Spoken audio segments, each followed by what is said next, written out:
Performance USA, the greatest entertainers in America, as requested by you, the fighting men of the United States Armed Forces throughout the world. Command Performance, presented this week and every week till it's over there.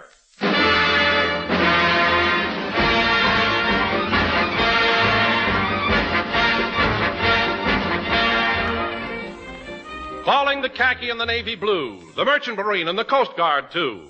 And listen, Marines, that goes for you, for it's command performance time in the USA. So get on the beam there, mister, while the stars of radio, stage, and screen shortwave the answers to those thousands of swell letters you're shooting in. And now meet the commanding officer of command performance tonight. It's front and center for your master of ceremonies, Walter Pidgeon.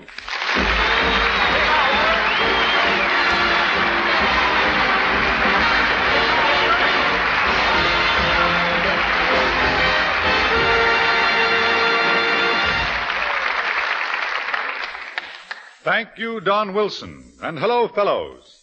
In Hollywood, we often go out on location for the studio to shoot a picture. But you're out on location for Uncle Sam shooting the works. And here in Hollywood, where the mystery film was born, the biggest mystery today is, where do you fellows find the time to write those swell letters to command performance? But we're not going to try to solve that mystery. We're just going out to answer your letters. Letters from the gang at APO 867 that say, "Give us the Mills Brothers," and letters from an RAF camp somewhere in England that say, "How's about the Mills Brothers?" The answer to all that mail is, "Hold that Tiger," and the Mills Brothers.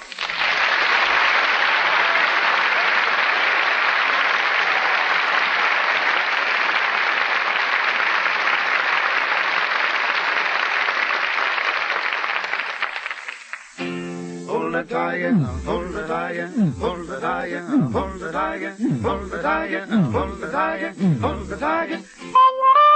Where's the tiger? Where's the tiger? Here's the tiger. Where's the tiger? Here's the tiger. Where's the tiger? Here's the tiger.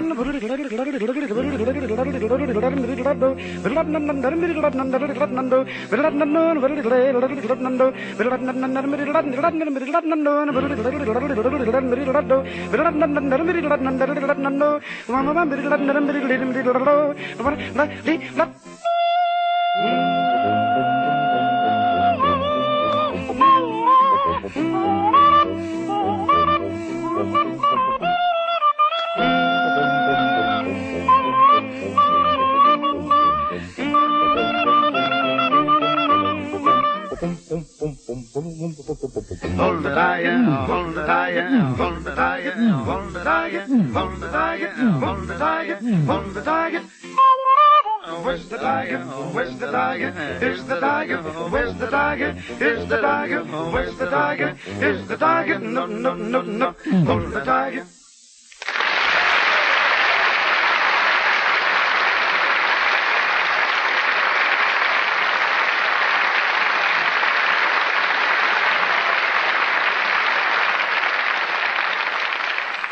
Thank you, Mills Brothers. And thanks to Leo Forbestein and the Warner Brothers Studio Orchestra, appearing through the courtesy of Local 47.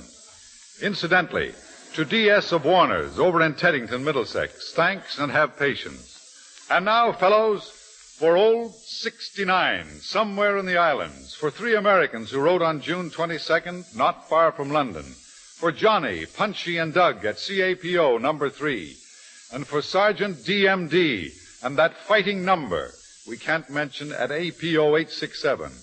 We bring you a travel lecture by that fluttery madcap, that screwball mistress of zany chit-chat, Miss Vera Bay.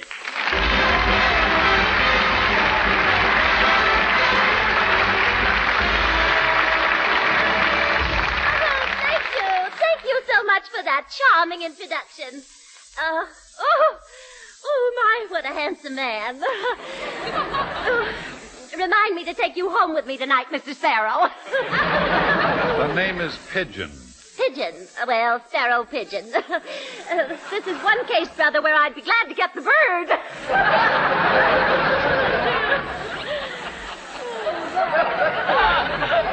I haven't had so much fun since the time I spent a weekend in the Tunnel of Love. By the way, Mr. Pidgeon, are you married? No, I'm not, Miss Vague. Oh, well, neither am I. Isn't that a coincidence? I say, isn't that a coincidence? Yes, it is. Well, you see, when two people who aren't married are thrown together like this, it often leads to something. Of course, I won't press you. Beg pardon? No, but I'd like to.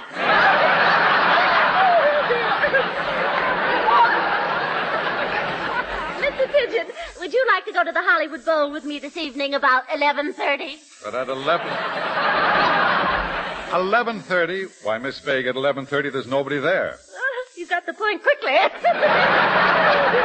Well, we'll see about that later. Right now, don't you think it's time to get on with your lecture on travel? My lecture? Yeah. Oh, yes, that. My lecture. Well, tonight I thought I'd discuss the educational advantages of travel. Mm-hmm. It's a fascinating subject, don't you think so? Oh, yes. So wanderlusting. Just the word I would have used. Oh, it's a small world, isn't it? Now, let's plunge right into our subject here, shall we? You know, Mr. Pidgeon, I'm quite a traveler myself. A few years ago, I took a boat trip to England. Lovely trip and a perfectly wonderful boat. Mm-hmm. Did you travel first class or tourist? Oh, first class, of course. On the day we sailed, the captain came up to me and said, Miss Vague, you can have the free run of the boat with one restriction. We'd rather you didn't mingle with the cattle. A very excellent precaution, I think. Yes, I thought so, too. But to continue with my lecture, you know, I spent a good many months in England, and it's a very interesting and cultural spot. Now, as we all know, England is an island. Really? That is, it's full of inhabitants. That is quite a number of people live there. But where am I? As I remember it, you were discussing the English. The English? Yeah. Oh, yes, that's right. Thank you. Not But I was going to say that I feel that England and America have a great deal in common, Mr. Pidgeon, especially musically. Musically? Yes, I think that's due to the alliance of the Anglo-Saxophone peoples. Undoubtedly. Yes. Now, as you know, England is full of interesting edifices, colleges, churches, art galleries, and so forth. I remember while there, I went to see we saw some beautiful old, I beg your pardon? It's very foggy in England, you know. We really didn't see a thing. Did you see the Thames? The Thames? Oh, yes, certainly I did. I sat there watching it for hours on end.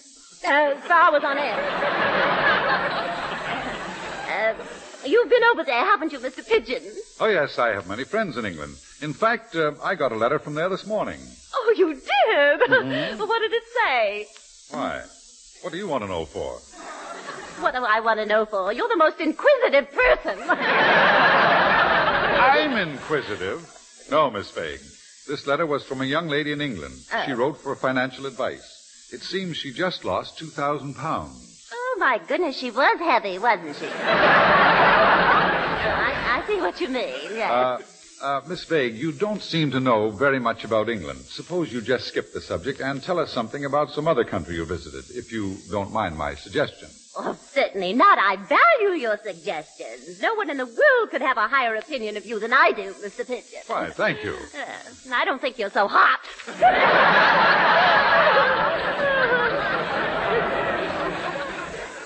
Guess that'll bring you down a keg. Now,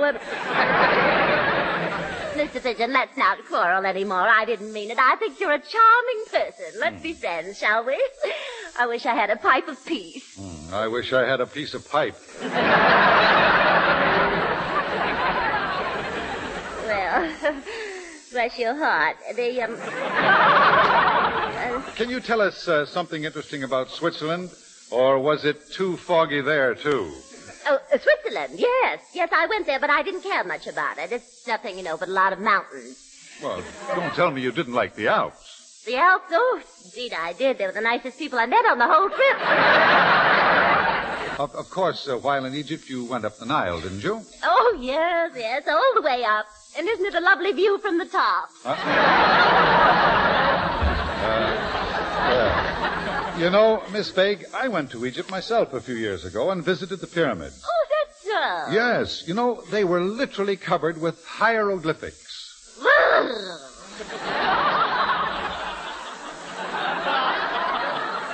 Weren't you afraid they'd hop on you? My goodness. I see what you mean. Yes, but truly, I was very, very much impressed with the Sphinx. It's a beautiful piece of architecture. I just sat right down there and wrote a lovely poem about it. I do say so myself, and I wondered if you'd care to hear it tonight, Mr. Well, Pidgeon. it's very kind of you, Miss Vague, but thank I'm you afraid very much. I knew you'd love it. Here it is. I'll read it to you. No one knows just what she thinks. O solemn image of the Sphinx. 'Tis to Egypt we must give our thanks for that early wonder named the Sphinx. With myrrh and incense, burning punks, we sit before the lovely Sphinx. It's a little rough, but you see what I mean. Thank you, Mr. Pidgeon.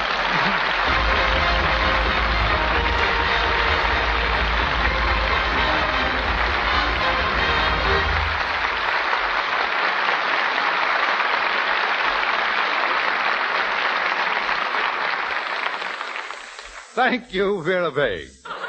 And now, men, here's a letter from one of Uncle Sam's businessmen in khaki. The business, bombing. His name is Ralph, and Ralph gets his mail at APO 937. And the man who's going to read his letter of July the 5th is none other than Johnny Weissmuller. Come on out here, Johnny.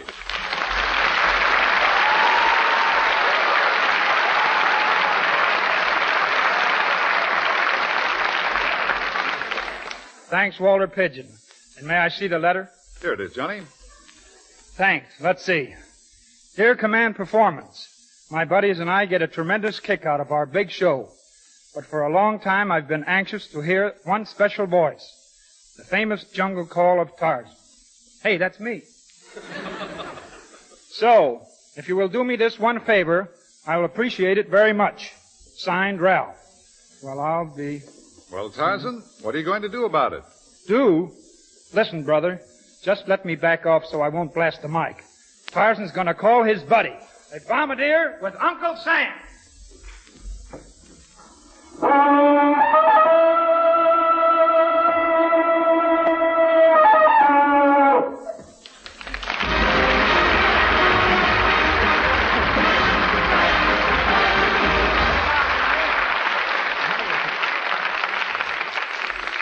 Thank you, Johnny Weissmuller.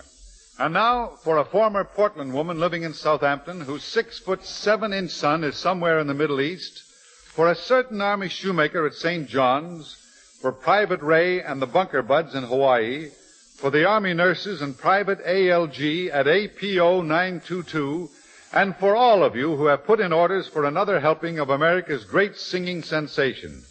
Command Performance gives you a tune you all know, and the Merrimacs. On your old gray bonnet with the blue ribbons on it, and we'll hitch old Dobbin to the shed. Through the fields of clover we will ride to Dover on our golden wedding day. Put on your old gray bonnet with the blue ribbons on it, and we'll hitch old Dobbin to the shed. Through the fields of clover we will ride to Dover on our golden wedding day.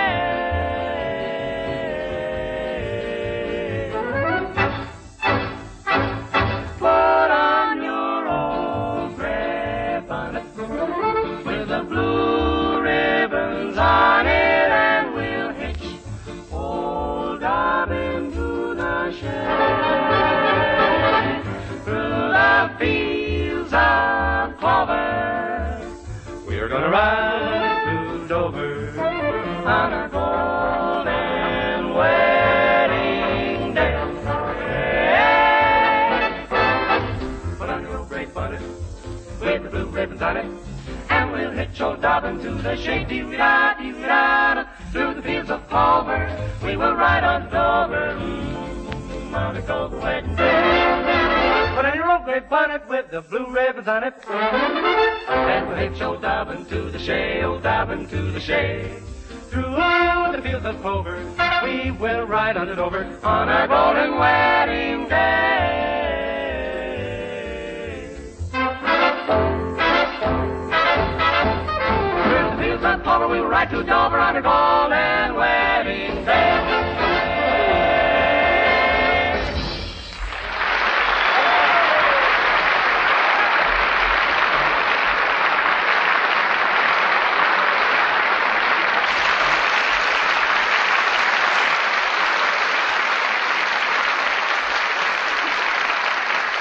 Thank you, Mary Max.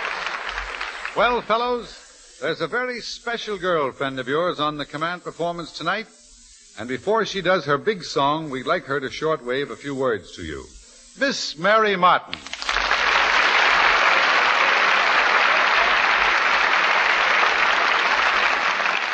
Thank you, Walter Pidgeon. And hello, fellas. Greetings to Corporal MEH at 8PO 955. And man, don't get off the beat this time. Hello, Provencher. How are things somewhere in Hawaii? And say, Saki, the best to you and the gang at Guantanamo Bay. Hello to Jack at 8PO 941. And Jackie, consider that complaint practically taken care of. Hello to Fort Randolph. Love to you fellas in Africa and India. My best to New Caledonia. 73s to a hut full of Jersey Irishmen in Australia. And to all of you, thanks for those wonderful letters. And here's a little number for you, Ta-ra-ra boom die with the Max Terr chorus. A sweet tuxedo girl you see, queen of all society, fond of fun as fun can be when it's on the strict QT. I'm not too young, I'm not too old, not too timid, not too bold, just the kind you'd like to hold, just the kind for fun, I'm told. Ta-ra-ra boom die, ta-ra-ra boom die, ta-ra-ra boom die, ta-ra-ra boom die, ta-ra-ra boom die, ta-ra-ra boom die, ta-ra-ra boom die, ta-ra-ra boom die. I've been pretty pally with all the boys from Artishaw to Valley. I have torn a herring with Mr. Whiteman and with Mr. Waddy. Dr. Black of NBC could swing a symphony for me. But the most amazing boy I know is the one they call Calypso Joe.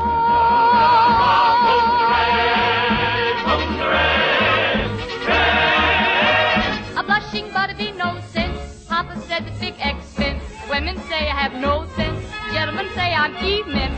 With this song to conclude, one is strictly understood. Fond of fun, I'm not rude. Though not bad, not too good.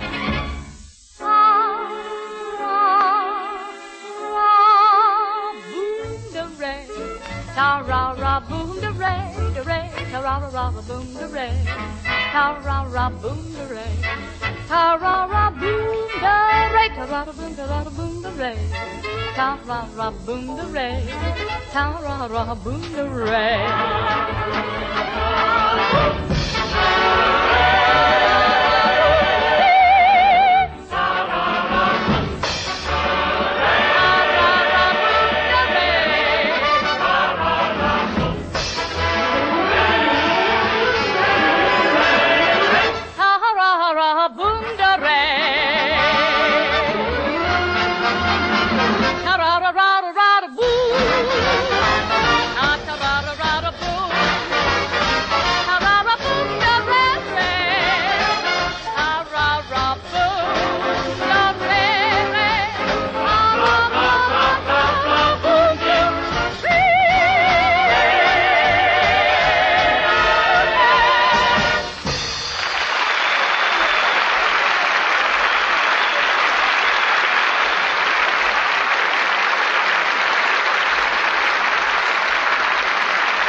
Thank you, my pretty Mary Martin, and thanks to the Max Terr Chorus. And now, men, In answer to your letters all the way from the Golden West to the Far East and from the Arctic to the Equator, Command Performance presents one of Hollywood's leading ladies, who is also Hollywood's leading lady in the sale of war bonds. By worldwide command of the AEF, lovely Marlene Dietrich.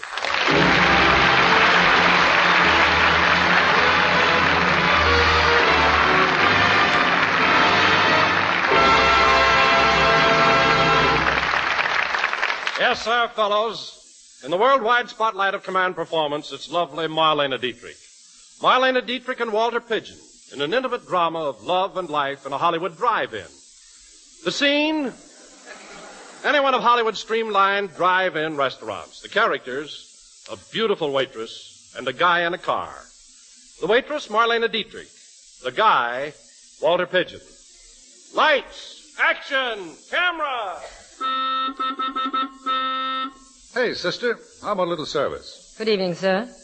Will you step inside or eat in the car? Oh, I'll eat in the... Hey, where did you come from? I beg your pardon? You're out of this world. You're beautiful. Gorgeous. Say, I can get you in pictures. How interesting. Have you tried our applesauce? Now, look, I'm a busy girl. Are you going inside or are you going to eat in the car? I'll eat in the car. Breadcrumbs are good for the upholstery. Okay, mister. One order of breadcrumbs for the upholstery. Anything else? Yeah. How about a date tonight? No soap. We'd be sensational together. What makes you think so? With your sugar and my tires, how can we miss? Now, look, this is a restaurant, not a casting office. What do you want to eat? What do you suggest? I suggest roast beef and gravy. But from the looks of your tie, I see you've already had some. Pretty wise, aren't you? Remind me not to leave you a tip. You don't look like the kind of a guy who has to be reminded. Look, lady, I didn't come here to be insulted. No? No. If I wanted to be insulted, I could have stayed home and read my fan mail. Very funny, very funny. Now, what are you going to have? Let's see. I'll have number 3, the tenderloin all Salisbury Ox Champagnons. The tenderloin à la Salisbury aux champignons? Yeah. Okay. 1 hamburger. Hang a rose on it. Say, you're kind of cute. Seriously, gorgeous. Haven't you ever thought of going into the movies? Yes. As a matter of fact, I'm going tomorrow night. No, that's not what I mean. Hasn't anyone ever told you that you have Anne Sheridan's eyes? Madeline Carroll's hair, Hedy Lamar's figure, Dietrich's legs, and what'll you have for dessert? With all that staring me in the face, sister, who wants dessert? Sorry, Mr. Wolf. Red Riding Hood isn't interested. You've got me all wrong, baby. I'm with Epic Pictures. I'm a talent scout. What a coincidence. My brother's a Boy Scout. Then do your good deed and tell me your name. Marie? I'm Steve Merrick.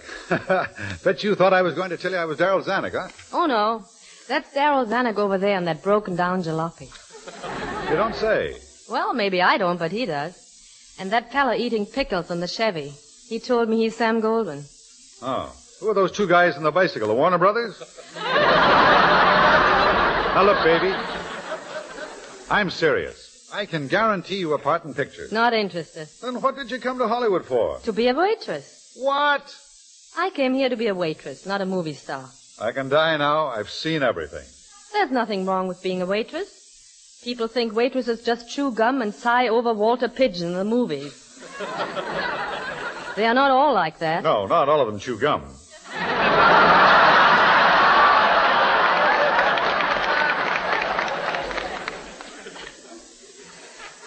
I said not all of them chew gum. Look, it's a living and I like it. But what a life, dishing out hamburgers and ham sandwiches all day. It must get so you can't look a piece of ham in the face. Yes, but in your case, I'll make an exception. Lady, do you realize what I'm offering you? A picture job, the greatest career in the world. If it's so great, how come you're not in pictures? Well, as a matter of fact, I used to be, sort of. I was a photographer's model when I was a baby. You used to pose for pictures when you were a baby? Sure. I used to pose for those talcum powder ads, you know. Why did you give it up? Well, I wanted to get my face in the picture, too.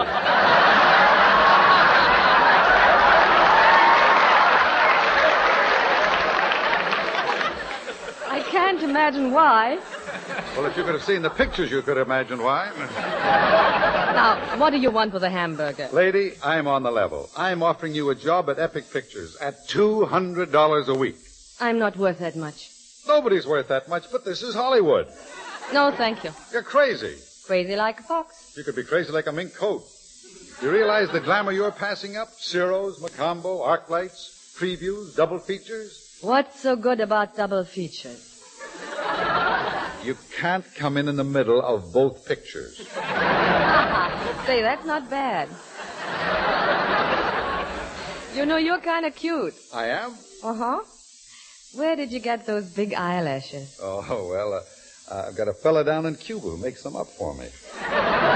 Look, let's face it, sister. You and I can make beautiful music together. And right now, I feel like Toscanini. No kidding. Yeah. How about a date tonight? I hardly know what to say. Unless it's no.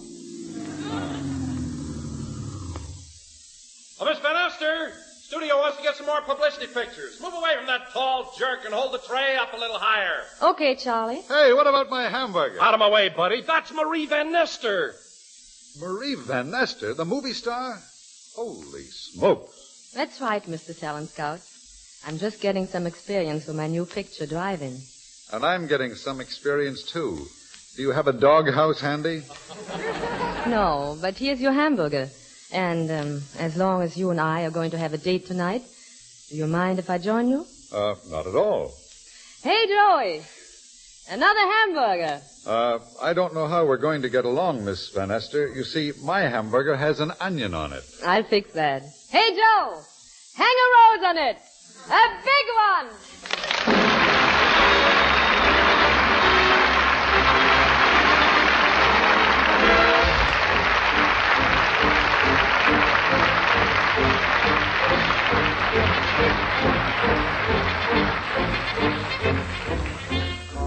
Well, men, as Hitler said when he saw the blockbuster bomb come down at him, that could be a signal that time's about up. And so, on behalf of all of us who appeared on Command Performance tonight, many thanks to you for inviting us to your big show. This is Walter Pidgeon speaking from the USA, and thinking of a certain group of men somewhere west of the Greenwich Meridian and south of the midnight sun. Men who have watched Fat Herman's boys come down out of the midnight sun and fixed it so they didn't go back up again. Those words came from one of your letters, you know. Our big universities have turned out many men of letters, but only men like you can turn out letters like that. Good night, fellows, and good luck to you.